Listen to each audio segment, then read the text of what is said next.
Good evening. So good to see so many of you here at this time of the day. I thought most of us would be preparing to go home.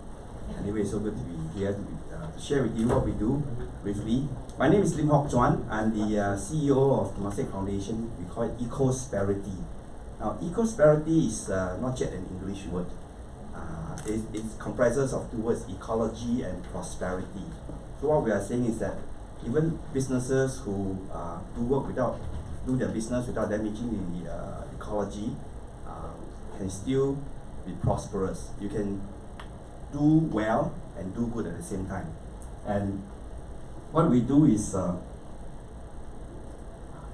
we support ideas and innovation for actual application through commercialization and enterprise, so as to bring about impactful improvement to livability, sustainability of our world, especially in cities.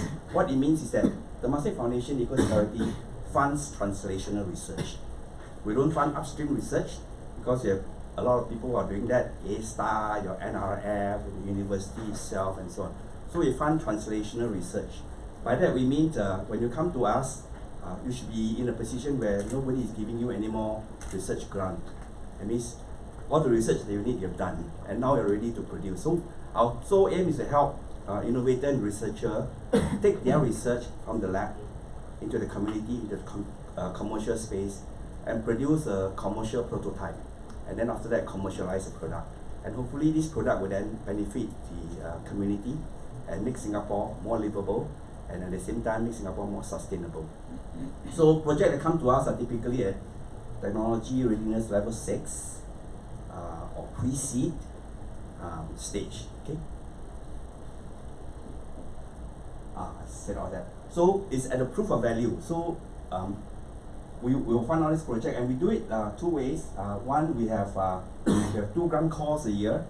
I think it's February, September. We just close our grant call, and once a year we run a livability challenge. So we've done that twice.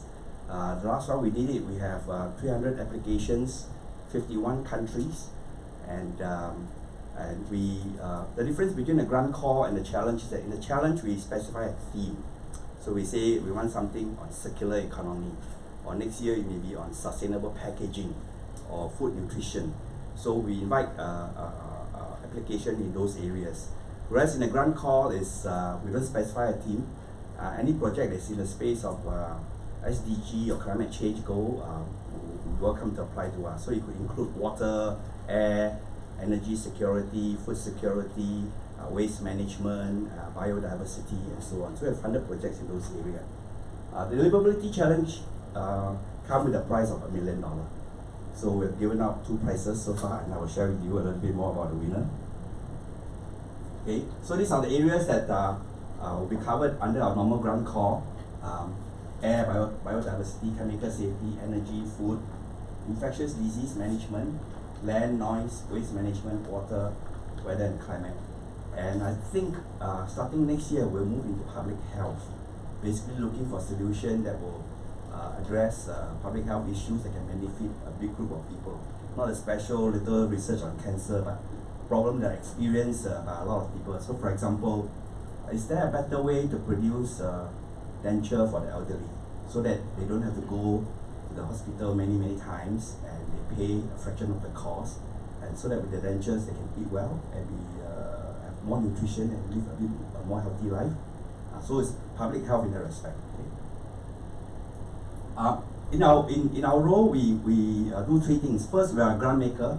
We enable innovation and that will demonstrate values through the production of operational prototype. So we are first and foremost a grant maker. For those who receive our grant, we do a few things for you. Second, first we help you facilitate test bedding of your innovation.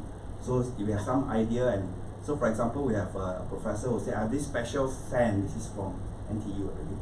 Yeah, I've developed this fan that, unlike normal fan, first you use half the energy of a normal fan. Secondly, the normal fan will just push down your hot air and you circulate hot air, whereas my fan creates a vortex and it brings up the cooler air from the ground and then circulate around here.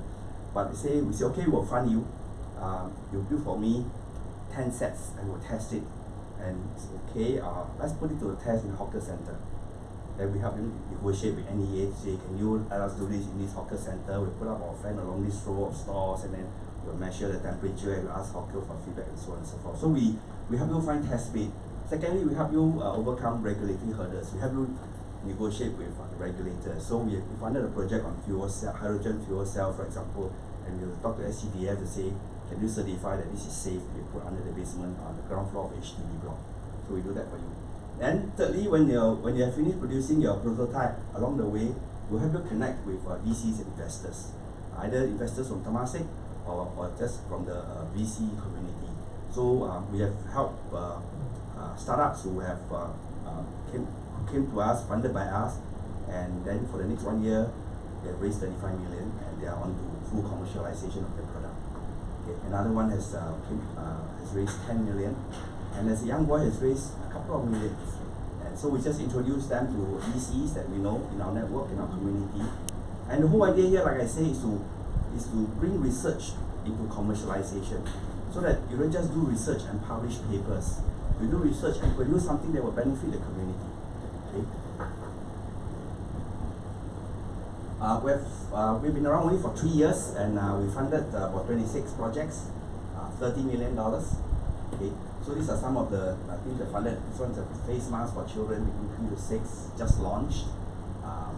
This is a challenge. We know this year's challenge to produce plant-based protein through fermentation of microalgae.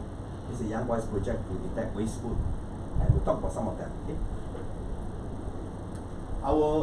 The projects that we fund are aligned with the 17 SDG development goals. So 7 of them, they are aligned with 7 of them. The remaining 10 are not included because they are the non-technology SDG, like gender equality, poverty, better education, and so on. But for all the technology-related SDG, we are prepared to fund them. Okay, one way to understand what we do is, let me take you through some of the projects that we have funded. The first one is a solid-state cooling fan. It's a new technology where you do cooling without compressor, without refrigerant. And it's the underlying technology is actually a solid-state chipset of your computer chips. And they design such that when they pass the current through the chips are very cold. And then they configure it and with impeller fan, and then they just circulate the cold air. And what they do here is that you see the people there, while we're setting it up, you're happily sitting there enjoying it. This is in Jurong Lake Garden. So what this fan do is that it creates a cold air bubble, about 50 meters square. And then within the air bubble, the humidity is reduced, the temperature is controlled, so it becomes very comfortable. And like I say, we want you to produce operational prototype. So they are producing 10 sets of these. 5 will be installed in Jurong Lake Garden, and then the few sets will be at Clarke Quay, and then RWS, and where's one more? Another place. This is although it will make it more livable for us, that we can cool outdoor. But if you think about it, if over time they're able to reduce the size and reduce the energy, then we just maybe put a solar panel on top, and then solar panel will power the fan. Then I hang every one of them on every lamp post along Orchard Road, and Orchard Road will be very nice. And then we are able to attract researchers from Silicon Valley to come to Singapore. Most of them won't come to Singapore because we cannot reproduce the climate in Silicon Valley, but too hot and too humid. Okay. So this is solid state cooling fan. The second project we funded is biodegradable plastic. Now, when we talk about plastic, people talk about compostable. That means you add enzyme, heat, moisture, and become compost. There are very few biodegradable plastic, not that I know of. Okay, so this is the first certified biodegradable plastic. Certified means an independent test body will take the sample and put it there, and in 12 weeks it disappears. So we say, okay, we fund you to do this. You produce a straw for us. They produce 300,000 straw for us, and they did that. So this particular compound is through the fermentation of vegetable oil. So it's sort of a circular economy. You can even use waste, spent oil, cooking oil. The underlying chemical name is called polyhydroxyalkanone. It's a very interesting product because the IP was filed by Procter & Gamble about 20 years ago. They developed this because they wanted to use it for sanitary pads, so that you can flush it down the toilet and it will disintegrate. But they never produce it because it's too expensive. They couldn't find a cheap way to produce this. So a startup came to us, a partner. One is an engineer, mechanical engineer. He said, I know what to do, to do this, I can produce GB. The other guy is a scientist who spent the whole of his life on this particular compound called polyhydroxyalkanone. And then they're able to break this bond here to make it stiffer plastic, break the bond here to make it stronger, and so on. So they are now, this is the startup that's raised $35 million in a year, and through our introduction of VCs and so on. So they now produce the resin, and they can go to a company that produce straw, for example, and says, or a company that produce coated paper. The paper that's coated. Right now it's coated with PET plastic polyethylene, which is non-biodegradable. All your boxes from your McDonald's and your cups from your Starbucks, you throw them into the ocean, they'll be there. But with this one, it's coated, and you throw them into the ocean, they will disappear. Okay, fully biodegradable. And so they're in discussion with all this company, and they have a good business model. They say, I'll supply you the resin. I'll trick your plant. I don't even have to invest in the plant. Your plant, I'll trick the processors and use my resin, and you can produce. So this is biodegradable plastic, and it solves a plastic waste management waste problem. Thirdly, it's on food security. With increasing world population, soon we find that our present way of production for food, whether it's cattle, meat, chicken, or growing peas and even growing soybean, will be unsustainable. We just don't have enough land and don't have enough water. So this this startup came to us to say, I can now produce plant-based protein through fermentation of microalgae. So we just need to build big factories, with fermentation tank, and we can do it in Singapore. And they are able to produce food-grade protein, so as a possible substitute for soy protein and pea protein. And if they are successful, we say, why don't you produce out of Singapore? And Singapore, without a lot of land, can produce enough protein to export to the rest of Asia. Okay. What you need is just 1/3 of a football field to produce enough protein to replace all the beef that we eat, or 1/3 of a football field to produce enough protein to replace 10% of all imported protein. Okay. That's all you need. So big fermentation tank, and we expect to showcase this next year in June for them to already be used in seafood. Yeah. So today you go to some shops, they have crab steak and so on. It looks like crab steak, that tastes like fish, that tastes like crab steak, but it's actually zero protein. So now with this, they'll add it to that, and then it looks like crab, or it looks like fish, tastes like fish, and there's protein. Okay, and high amino acid protein. So this is to us, it's solving a food security issue, because before long, with increased population, we have to change the way food is being produced. This is another project. This project is actually the researcher innovator came from NUS Temasek lab, not related to Temasek itself. It's called Temasek lab. It's to produce a sound barrier. So today you see this sound barrier along MRT track and so on. What they do is they just deflect the sound upwards. So this one is a polymer with micropores that can be tensioned, so that it's tuned to a certain tension for specific noise type. So if it's a railway track, you do it in a certain way, and the membrane or the polymer resonates with the sound and absorbs the energy, so there's no deflection. The sound actually gets absorbed and not deflected. Okay, so this is sound barrier. Next one is very interesting. It's from NUS GRIP program. So we have a lot of people going into indoor farming, urban farming, blue light, red light, and so on. So Sustainia, a commercial company, is producing strawberry. So when they set up a company, they said, we have 5,000 people working for us. They are bees. Then when they released the bees, they found that the bees cannot navigate, because bees need ultraviolet light to navigate. And so they cannot do the pollination. So what do they do? Right now, what they're looking for a solution is manual. They get old ladies to take a brush and pollinate. It's very difficult. So we like this project because they tested it to say, with a certain frequency of the mini drones, it will cause some turbulence, and then the pollen will be translated, will be stirred, and then pollination will take place. And with these mini drones, it's not after you calibrated it for particular plant type, fruited vegetables or fruits, then you tune it correctly, and you make sure it's correct, and we do autonomous flying. So we set up the system so that you release the mini drone and it just fly autonomously at a certain frequency that you need and do the pollination. So like I say, we require to produce operational prototype, and so they will be testing this in sustaining at the company I told you about. They give you a rack of strawberries. If you say, you show me it works. If it works, I think you'll buy from him and then you install it for the system. Right? And we hope that it will succeed. And then in all the vertical farming in Singapore, or urban farming in Singapore, we can begin to grow fruited vegetables. Fruited vegetable means you have like your bell peppers, your capsicum. Because without fruit, you don't need pollination. Your cabbage or lettuce or kale, what is you don't need pollination. If you want fruit or fruited vegetable, then you must have pollination. So this is a startup from NUS CRIP program. The last one I show is rapid microbial detection in food.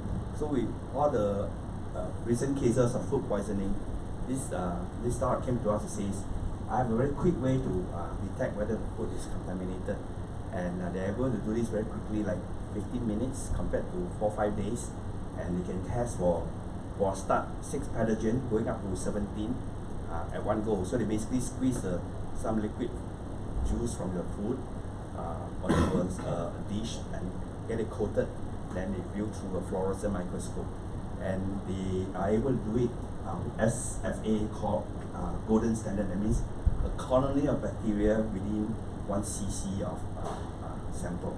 So that's a gold standard test. So the way you'll be used will be by food central kitchen, food caterer. Before the food leave the test, they say, okay, it's okay when they leave my place. So if you get contaminated there, that is another source of problem. And it also can be tested, can be used by central kitchen like SATs and all the food caterer, but also by SFA. So once you test it positive, then you can take more sample and do the more elaborate test. So again, we require them to produce these and then to test it out with SATs catering services.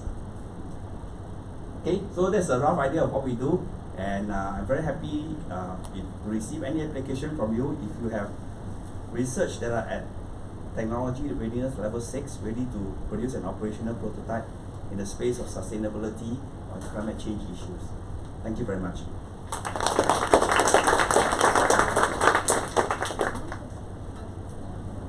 Thank you, Mr. Lee. So may I have Claire from head of Dbs Foundation to share a little bit more about what she does. Hi, good afternoon everyone. Thanks for spending your afternoon here. I just wanted to, I think it's just start by thanking Prof. Wong for the opportunity to be here. I think I think I'm just reminded because a lot of, I think, Dbs Foundations when we started with a lot of support from NUS as well. One of our key programs was with NUS, and we have had great social enterprises come out of here. Some of them are still working in the co-working space here, so we're definitely deeply grateful for the partnership that we have had and just the social enterprises that we have been able to nurture together through the collaboration as well. So it's really a great opportunity to be here again to share a little bit about what we do.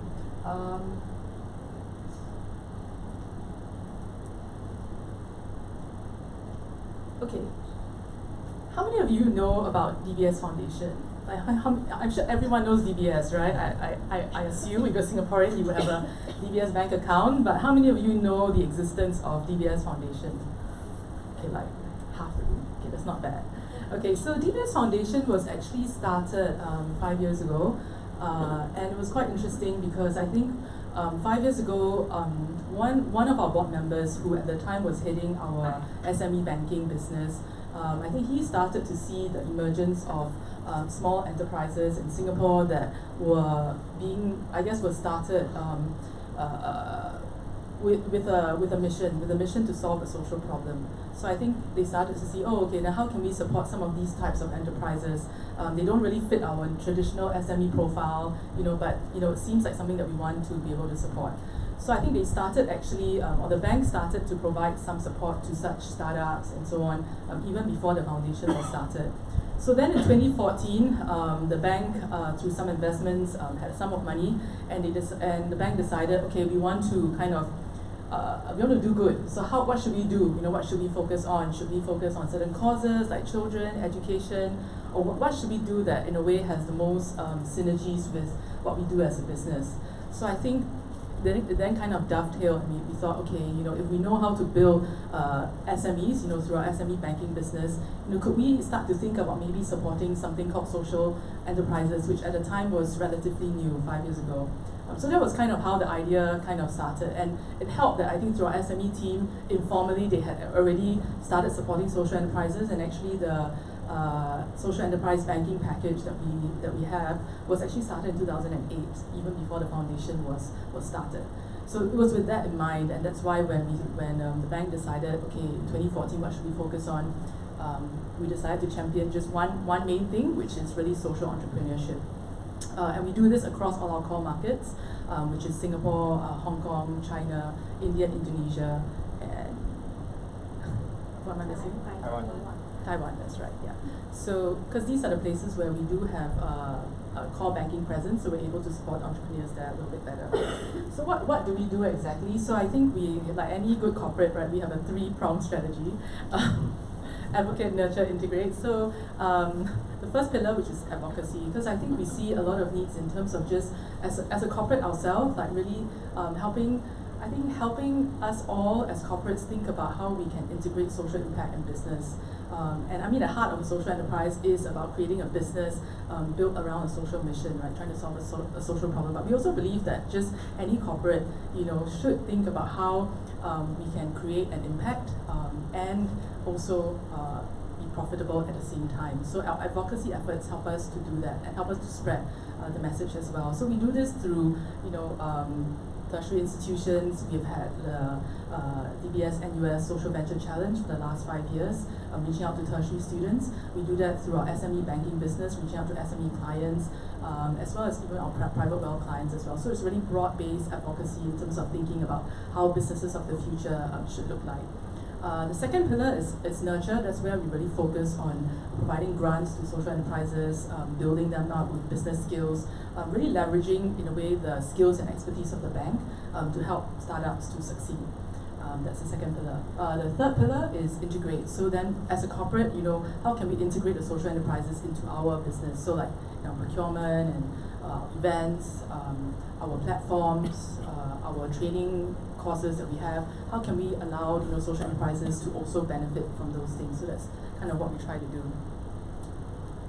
So just to share, I guess, a couple of examples for each of the pillars. So in our advocate pillar, what we try to do, like I mentioned, we partner with many different people, NUS, for example, and then most recently, we also partnered with Singapore International Foundation. This was just last week, where we gave out social impact prizes to some of their alumni. So just to share who the winners were and how and why we gave them the prize. So we have the first one, which is Ecodo. So they have an e-commerce platform that basically allows creators and artisans to be able to sell their products to corporates. So it's a B2B kind of a platform. So leveraging technology to raise the incomes of the rural artisans and so on. The second one, Langit Collective. So we gave them a social impact award. So they basically, what they do is they try to preserve heirloom grains, so like seeds for rice in Malaysia. But what we gave them the prize for was really like looking at using new methods, data analytic methods, that are using drones to look at the land, surveying the land. So applying new technology to a very old, old farming methodology. And the third example, Water Roam, I think some of you would be familiar because they have been in NUS, now they're at Block 71. So we actually gave them a social impact prize. They are also a grant awardee, Dbs Foundation grant awardee, but we gave them a social impact prize because they are now looking at, again, applying technology, using the Internet of Things to apply that into their water filters, so they're able to monitor their systems for maintenance and so on at an earlier, to make it more efficient. So a lot of these prizes were given for, in a way, applying new technology, new methods, innovation to existing or age-old ways of doing things. So that's why we give them these prizes. Another example, and a call for applications as well. We're currently partnering also with SMU at the the Lee Kuan Yew Global Business Plan competition, and we are again giving out another social impact prize there, worth $150,000. And the thinking here again is, I think what we've noticed is that if you look at the technology realm, right, there's a lot of technology out there, and a lot of, I guess, startups that focus on technology. But here we really wanted to, I guess, help people to really think about using technology for social impact. So we're kind of going to a large scale, a global competition, but we're kind of trying to focus in on the social impact part of it and providing prizes for that. Our second pillar on nurture, just wanted to share with you some of the grant awardees that we've had over the years. So this particular batch was our 2018 batch. So every year we give out $1 million worth of grants to social enterprises across Asia. And maybe just to share a little bit about some of these social enterprises and how they have used technology in the ways that they do business. So for example, if you look on your left, I guess, you have IC from Hong Kong, which basically it provides apps to enable visually handicapped people to be able to get around and to have improved well-being and welfare. And then we have Yona, again, some of you might be familiar with them because they're also based out of NUS. So they basically,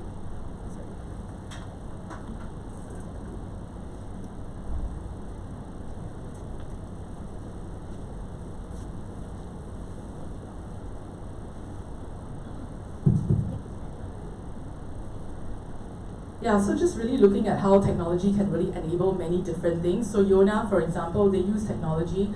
Basically, they use drones to deliver vaccines from a rural hospital to the rural villages in Papua New Guinea. And then you have 3 Dots, which is another social enterprise based out of Singapore. They have a technology platform to basically connect buyers and sellers, and they are trying to solve the problem of food waste. So they are trying to connect the suppliers of unused or unwanted food with buyers of such food. And then you have examples like Gading Tangan over there and Hakashak out of India. These both have platforms again. I think what I'm trying to show here is that technology can really help build platforms that connect people, connect the underprivileged people who are underserved with either, in this case, with public schemes or with financing and so on. So I think what we're seeing increasingly is the use of technology in really enabling access to whether it's education, financial assistance, money, and so on. And I think that's what we're also trying to support more and more of, to really help support startups in using technology to do good. So I think I've spoken about some of these already. Just wanted to share some of these examples here in Singapore, 2 of the social enterprises that we have supported. I've spoken about Yona. I think those drones are pretty cool. And they're very early stage, so they have not even gone into commercial deliveries yet, but in the process of doing that. They were our 2018 grant awardees. And then there's Homage, which is solving a very pertinent question here in Singapore of elderly, aging, really providing home care services to the elderly. And for Homage, I think we were able to really help them in terms of connecting to the API platform that we provided them with, so that they could actually use it to tie in their payment systems. So finally, I think I mentioned the 3rd pillar, which is integrate. I think what we realized as a corporate is that there are actually many platforms that we can leverage as a corporate to really support startups, and that's what we're trying to do more and more of, because we have these platforms, right? Whether it's to support SMEs and so on. So I think our work in the foundation is really to see, okay, how can we leverage this within the bank to support our social entrepreneurs? So I give you, some examples here. For example, I've talked about the banking package. So we work with our SME banking team to really look at how can we provide better banking services. So if you're a social enterprise, you can actually sign up for an SE banking package where you have a waiver of transaction fees, and you also get preferential rates for loans, for example. We also provide training. So again, our SME Academy, we run it I think every quarter, and we allow, we have social enterprises attend the academy as well. And I think it's me. We can still hear. Okay, so yes, so leveraging SME Academy, which is our learning platform, and the other thing that we have is, I don't know if many of you know. So DBS has an innovation center, which is at Fusionopolis. And so in this innovation hub, we also provide co-working spaces to social enterprises that need space. They can operate out of there as well. And we have another slide on that. Yeah, and I think we've had several social enterprises work out of that. I think the benefit of that is they have access to the community that's there, the programs that our Innovation Center organizes.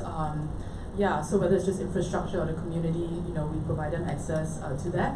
And also whilst they're there, they can also then talk to some of our innovation team people who are there. I think there were some that were also here earlier to really look at leveraging the different platforms that our innovation team has. For example, they can sign up for the API platform where they can play in the sandbox there and test out some of the APIs that we have there and see if they want to be able to use that.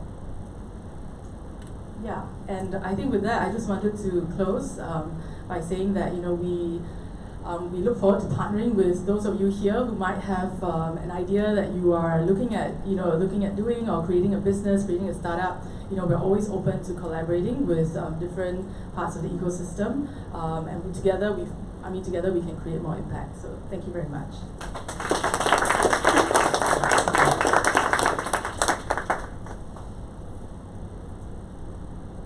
Alright, thank you, Claire. Up next, we have Asim from Give.Asia to share about what he does.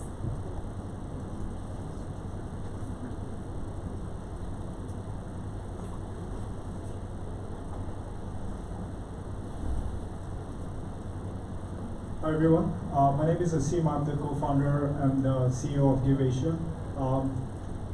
So I graduated from NUS in 2009. As I was walking back, I was like reliving through the memories, of being in your place for some of the students here. And I would really take this time to thank NUS Enterprise, also Dbs Foundation for supporting us. If not for the support that they have provided to us, I'm not sure if we would have been where we are today. I want to share with you the story of why we started Give.Asia. And when we first started 10 years back, it was called Give Singapore back then. I think this is a familiar sight for a lot of people. It's essentially students in public places like MRTs, asking for donations on behalf of charities. And this is something which I have also done.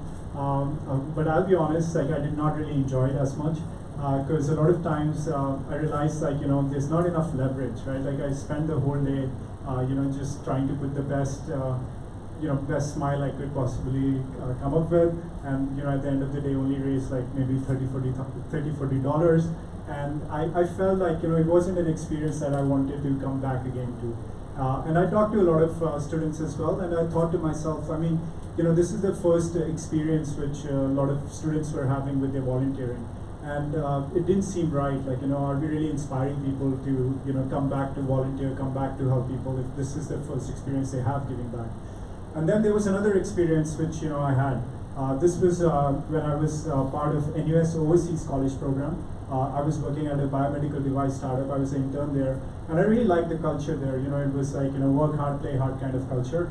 One of my supervisors, his name was David Miller. He casually walks to me one of Friday evenings, and he was like, "Asim, what are you doing tomorrow?" And I was like, "Nothing much." And he was like, "Okay, why don't you come for my birthday party tomorrow? See you at 9 a.m. And he passes me the location somewhere in South San Francisco. And I was kind of new to American culture. I was like, maybe these guys start drinking earlier, and we're gonna start party at 9 a.m. That's gonna be awesome. So I reached this place, in South San Francisco at 9 a.m. And next thing we know, we are we have been signed up for a volunteering event, and all of us are building homes for people as part of Habitat for Humanity.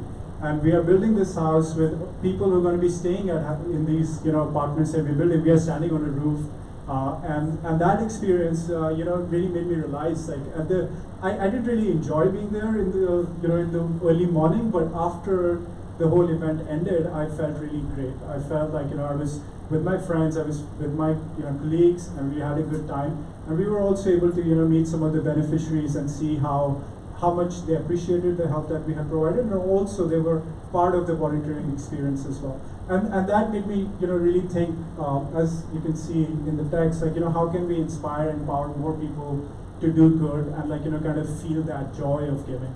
Because I know it kind of sometimes seems, a little bit corny when people say like, it's not about what you get, it's about what you give.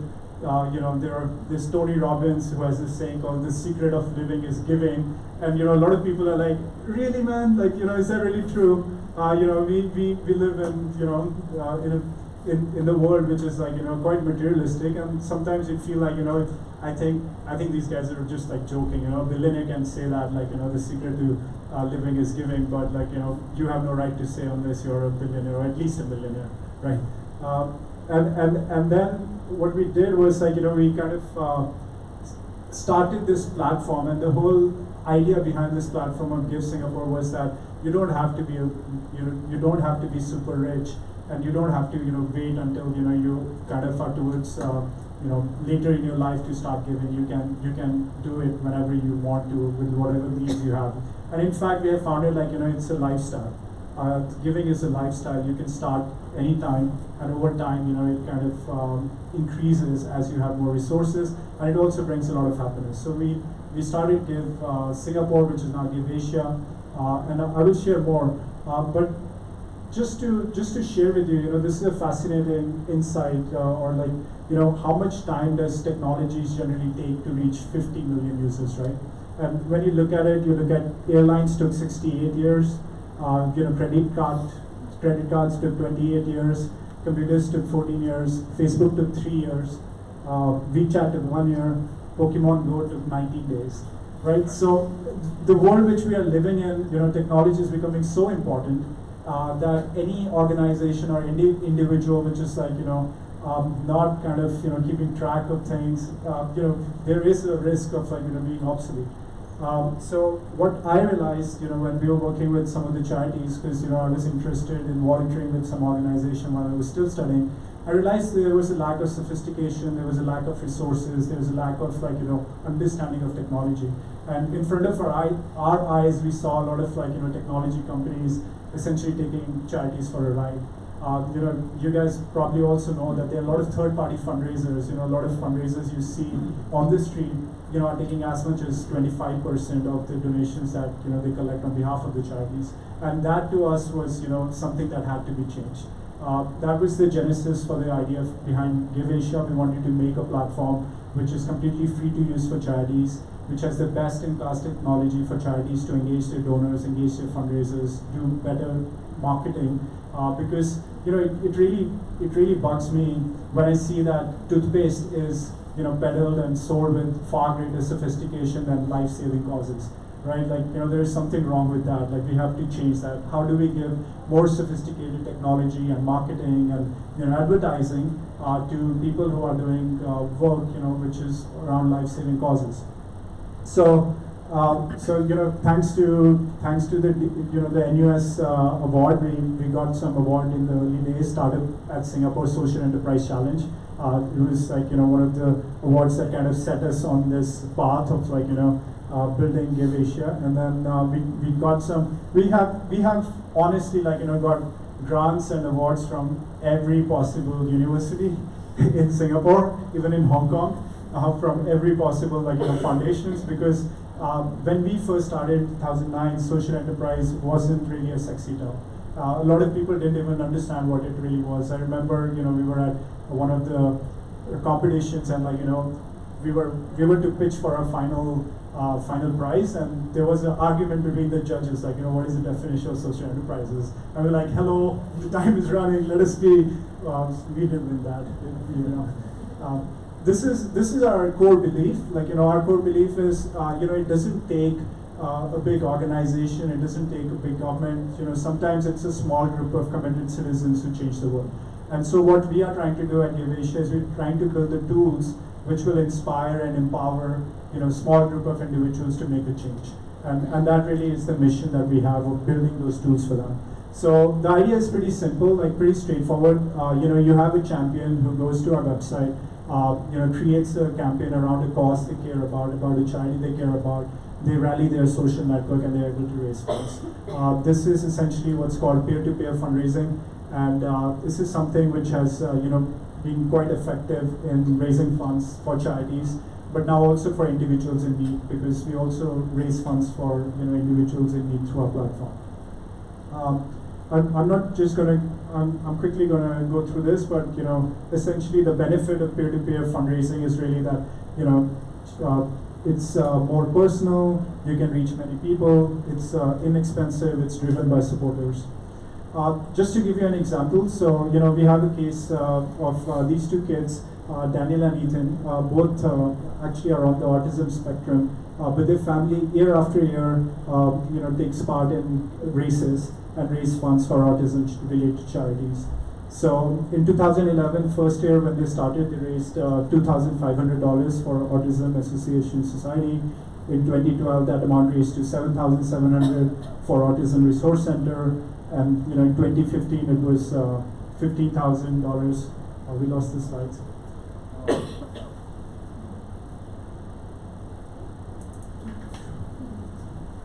Yeah, so I think that was really something which was very inspiring to watch. Like how just a family who wanted to make a statement, who wanted to raise funds for autism-related charities, was able to raise tens of thousands of dollars. In total, they have almost raised I would say about over $50,000-$60,000 just as a individual effort. And so that's something which we have realized, sometimes we underestimate the amount of impact that we can make as individuals. I'm prepared to speak without slides when it comes to that. Other than that, what we have also realized is, despite us having started with raising funds for charities, we kind of also opened the platform for individual medical cases. So these are cases, of individuals who have fallen through the cracks, and they are looking to raise funds for. I'm sorry. Who are raising funds for individuals. I think we can use that. It's like, okay. I'm just gonna before I get into some of the learnings, I've called it unlearnings, because I feel like running a social enterprise, running a startup, there are a lot of unlearnings that you have to do, because some of the things which you feel you have to change. So these are some of the counterintuitive lessons I've had running social enterprise. So one of them is really you need to learn how to hire slow to grow fast. And this is a mistake a lot of entrepreneurs do, which is when they want to grow fast, they hire really, really fast. And that's something which I also did in my previous startups. But the reality is you have to hire slow to fire fast. If you guys are familiar, with the story of Airbnb, the first engineer they hired, the founders spoke to looked at thousands of engineers, and they had hundreds of interviews before they hired their first engineer. And it's kind of counterintuitive, but that's what it is. Same thing with Zappos. If you are hired at Zappos, in the first month, you are paid $4,000 if you leave the company. So they want you to leave, if you will just take the money and leave, because they don't want those kind of people in the company. The second thing is how small teams do big things. So Amazon has a 2-pizza rule, which is if 2 pizzas is not enough to feed the entire team, then you have too many people. Apple had a similar thing, which Steve Jobs is famous for asking people to leave the meetings, because he would say you don't have a role to play in the meeting, so keep it small. So that's another thing. One thing which you have to understand as a startup is that having a small team is actually a strength rather than a weakness. The third thing is I feel sometimes the Asian work culture can get bad rap. I was lucky because when I was working in the US startups, I kind of learned this, that you have to treat your employees like volunteers. You can pay money to people to bring their bodies to work, but you can't pay money to bring their soul to work. You can only do that if you treat them as volunteers. So we always focus on that.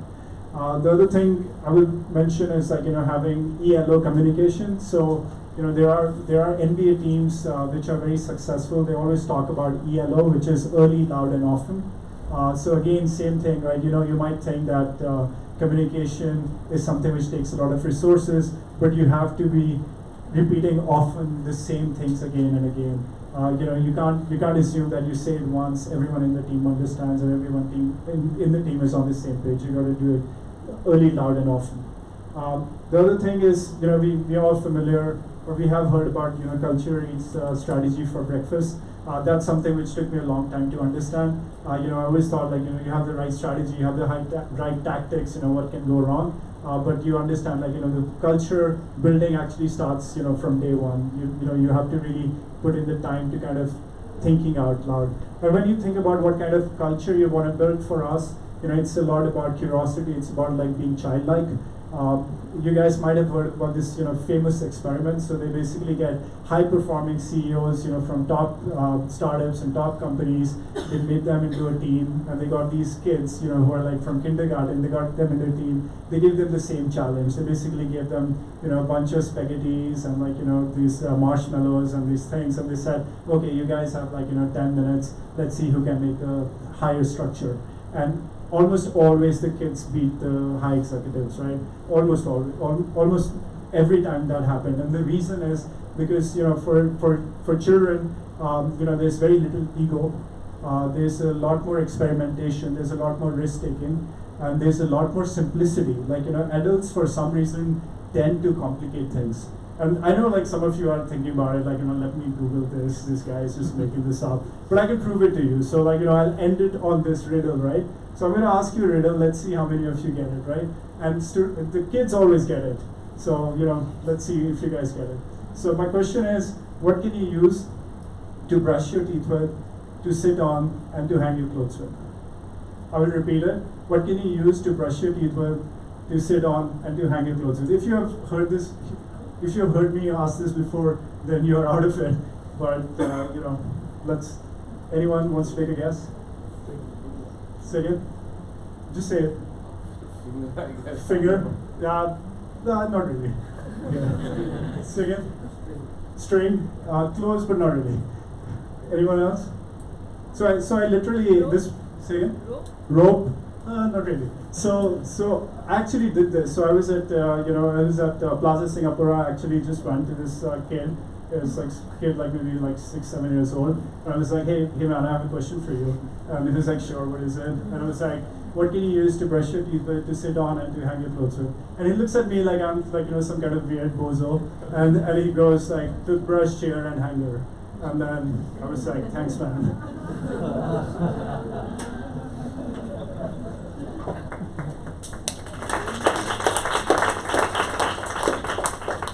Thank you, Lassie. So up next, we have Beyond from Mindfi to share about what he does.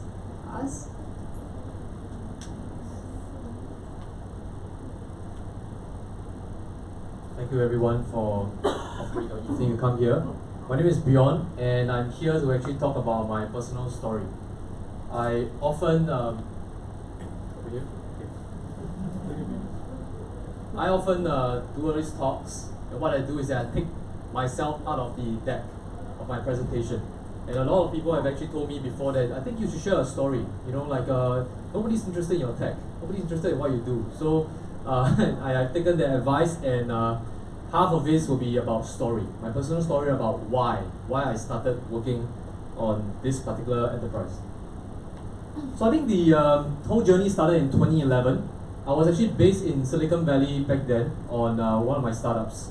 So I was funded by some good investors, Google and so on, and I think but for an entire year I was actually experiencing chest pains, and these chest pains were just very, very quick, 1-2 seconds, almost felt like an anxiety attack. I had to Google that, it became more and more frequent. I wasn't sure why. I did not know who to ask. I told people as well. I told my friends. I told my partner, I told my parents, and they're all very worried. This is like a heart attack and so on. So I was actually worried to go to the doctor. But I eventually did, and there was nothing wrong, and it was actually not physical at all, but it was actually mental. So first thing he told me was, this is good news. I was like, this is good news. It's not physical. You're not having a heart attack. You're not dying young. Right? It's like great, and it's very easy. I'll just send you to a psychiatrist. I was like, oh no, I think I'm good now. I think this is not a heart attack, so I'm good just knowing that this is not a physical problem, right? So I said, okay, that's fine, you don't see a psychiatrist, I think maybe a psychologist. I said, oh yeah, thanks, no, I think I'm good, I really don't think I have a mental illness issue here. But the stigma really stood out, right? So he wrote me the referrals anyway, but he knew that I was not going to pick it up. So he closed the book and he said, well, something for you is that maybe you should try to learn to meditate. Or maybe to learn, and pick it up. So he left me with that, and I went away. Fast forward, I did pick up his advice. It took me about 3 months, and I signed myself up for a 10-day silent retreat in the middle of nowhere. I was surrounded by a solid 5 kilometers of farmland, so that I couldn't run away. And I never actually meditated before then. No video on YouTube, no podcast back then. This is 2011, right? But it was super helpful in a way. It was terrible the first few days, I must say, for those of you who have not tried it before. And but at the end of it, it was actually very liberating for me to actually feel something I've never really felt before. And so my chest pains did go away after this. So I could say that it was actually pretty effective. For maybe 3 months, right? Life catches up with you, right? So this is my normal schedule back then. Of course, I've edited it a little bit, but this is a normal schedule back then, right? And I don't know how many of your schedules look like this. I hope not too much, but maybe 20%, 30%, and so on, right? I see a few nodding heads. But this is reality. And so for the entire 2012, I actually stopped meditating for a while, right? And I was actually very worried that the chest pains may come back. When you worry about something, they'll come back, the pain will actually come back. So I actually did have those problems again. I was actually very inspired sometime in 2014 to pick up my practice again, my meditation, mindfulness practice.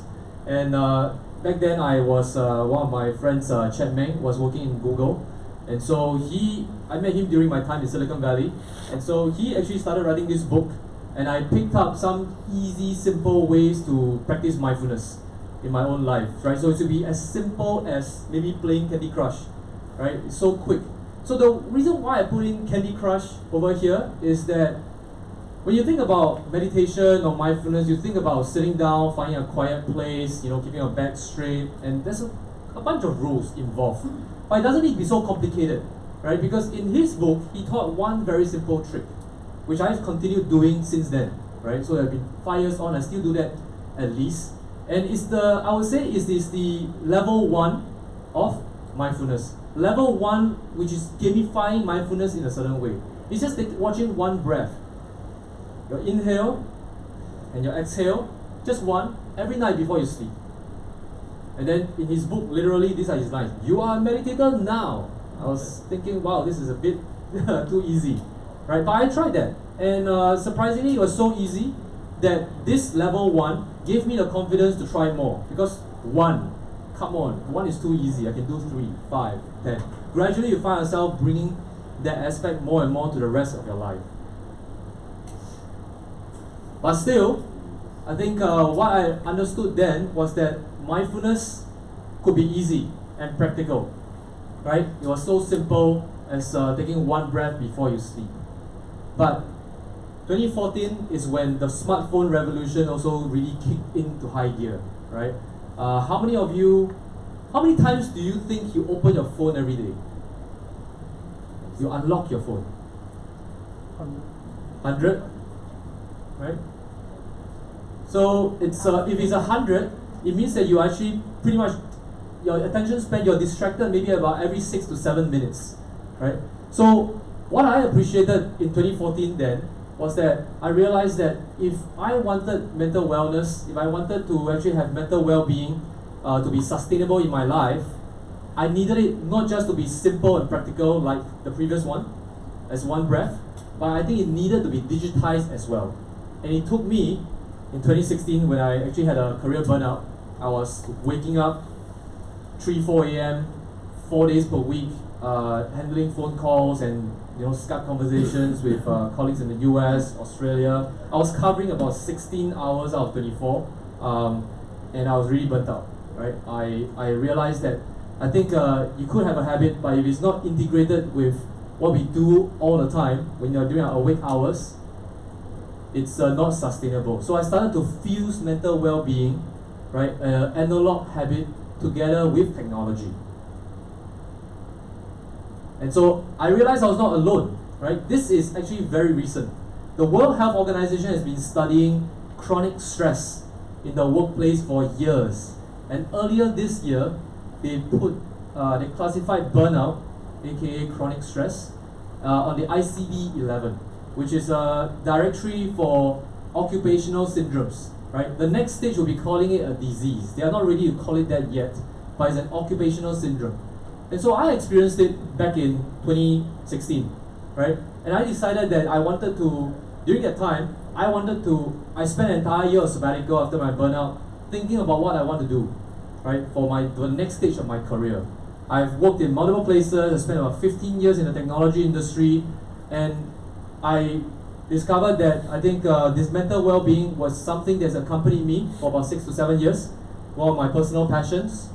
I needed to be sure that there's some market potential, right? So back then, I think mindfulness was not quite a bustling industry as now, but it also just crossed $1 billion, I think, in 2016. So I thought, okay, well, maybe there's something over here that I can try, right, to work on. But a lot of it is analog, non-digitized, right?